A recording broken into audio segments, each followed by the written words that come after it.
সংসারের কাজ গুছিয়ে করার মধ্যেও একটা ভালো লাগা আছে। হ্যালো এভরিওয়ান, আসসালামু আলাইকুম। নিপুস লাইফস্টাইলে আমি নিপু আরো একটি নতুন ভিডিও নিয়ে আপনাদের মাঝে চলে এলাম। কাছে দূরে যে যেখান থেকে আমার ভিডিওটি দেখছেন, আশা করছি সবাই অনেক ভালো আছেন। আমিও আমার পরিবার আল্লাহর রহমতে অনেক ভালো আছি। আজকে ভিডিওটা সকাল থেকে শুরু করেছি। সকাল সকাল চলে এলাম বারান্দায় আর আমার শখের গাছগুলোতে একটু পানি দিতে।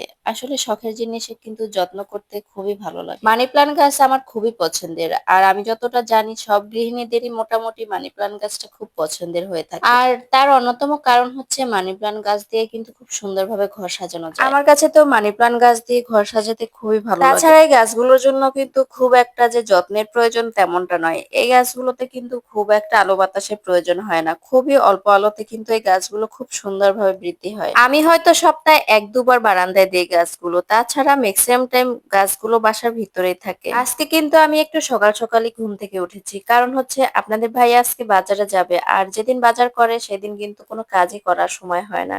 আর এর জন্য আমি একটু সকাল সকাল উঠে বাসার সমস্ত কাজগুলো আগে থেকেই গুছিয়ে রাখবো। এতে করে কিন্তু আমাদের সংসারের সমস্ত কাজ গুছানো থাকে, আর সময়টাও কিন্তু অনেকটাই কম লাগে। যেদিন মাসিক বাজার নিয়ে আসে সেদিন কিন্তু দিনের অর্ধেকটাই রান্নাঘরে চলে যায়, আর আমি এর জন্য সবসময় চেষ্টা করি ওই দিনটা আগে উঠে তারপরে বাসার সমস্ত কাজ গুছিয়ে রাখার। এতে করে কিন্তু দেখবেন বাসাটা অনেক সুন্দর গুছানো থাকে, আর বাসাটা গুছানো থাকলে কিন্তু কাজ করে অনেকটা শান্তি লাগে। আমি কিন্তু অফ ক্যামেরায় বাসার সমস্ত কাজ গুছিয়ে নিয়েছি। আসলে সব সময় ক্যামেরা ধরার মতো কিন্তু সময় হয় না, তো আজকে অনেক তাড়াহুড়ো করেই কিন্তু কাজ করেছি, যেহেতু বাজার নিয়ে আসবে। অনেকে আবার ভাবেন বাজার নিয়ে আসছে তাতে আবার এত প্রিপারেশন কিসের। আসলে ছোট বাচ্চা নিয়ে যারা একা বাসায় কাজ করে তারাই একমাত্র বুঝে সময়ের মূল্য কত বেশি। ছোট বাচ্চা নিয়ে একা বাসায় এক হাতে কাজ করা যে কতটা কষ্টের, এটা শুধুমাত্র যাদের ছোট বাচ্চা আছে তারাই বুঝে। এদিকে আপনাদের ভাইয়া বাজার নিয়ে কিন্তু চলে আসছে, আর আমার বাচ্চারা মাছগুলো দেখে ভীষণ খুশি হয়েছে।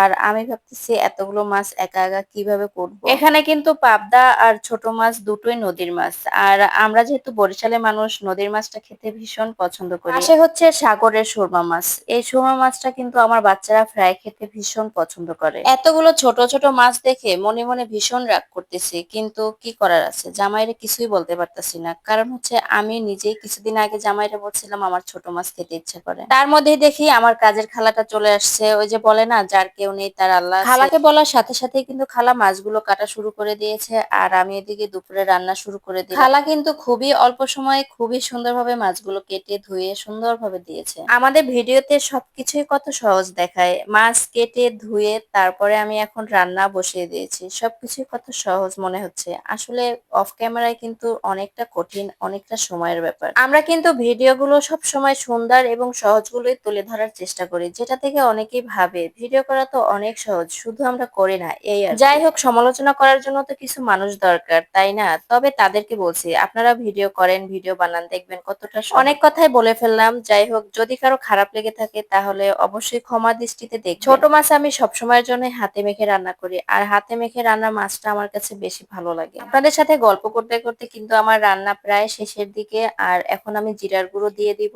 আর এই ছোট মাছে কিন্তু জিরার গুঁড়োটার থেকে ধনিয়া পাতা দিলে বেশি ভালো লাগে। ধনিয়া পাতা দিলে কিন্তু খুব সুন্দর একটা স্মেল হয়। যাই হোক, এখন আমি ধনিয়া পাতা কোথায় পাবো? আর যদি ঢাকায় থাকতাম তাহলে তো সবকিছুই পাওয়া যেত। ঢাকায় কিন্তু সবকিছুই অ্যাভেলেবল পাওয়া যায়। আমরা সরকারি চাকরিজীবী, আজ এখানে তো কাল ওখানে, এই আমাদের জীবন। আমার রান্না কিন্তু কমপ্লিট। যেহেতু বাচ্চারা ছোট মাছ খাবে না, ওদের জন্য কিন্তু মুরগি মাংস আছে। গতকালকের কিছু মুরগি মাংস রান্না করা ছিল, আর ঢেঁড়স ভাজিটা আমার বাচ্চারা ভীষণ পছন্দ করে, তো ওরা যেহেতু ছোট মাছ খাবে না, তো ওদের জন্য কিন্তু খুব সুন্দরভাবে হয়ে যাবে। দুপুরের সমস্ত কাজ শেষ করে বাচ্চাদের খাইয়ে ঘুম পাড়িয়ে দিয়েছিলাম, তো বিকালে ওরা বলতেছে একটু বাইরে যাবে। আমার বাসার পাশেই কিন্তু এত সুন্দর ছোট একটি চিড়িয়াখানা আছে, তো আমার বাচ্চারা এখানে আসতে ভীষণ পছন্দ করে। আমার ভিডিওটি যদি আপনাদের কাছে কোথাও একটু ভালো লেগে থাকে তাহলে অবশ্যই আমাকে ভালোবাসা দিবেন। আপনাদের ভালোবাসায় কিন্তু আমি আরো নতুন নতুন ভিডিও বানানোর আগ্রহ পাবো। ভিডিওটি আজকের মতো এখানেই শেষ করছি। সবাই ভালো থাকবেন, সুস্থ থাকবেন। আমার জন্য এবং আমার পরিবারের জন্য দোয়া করবেন।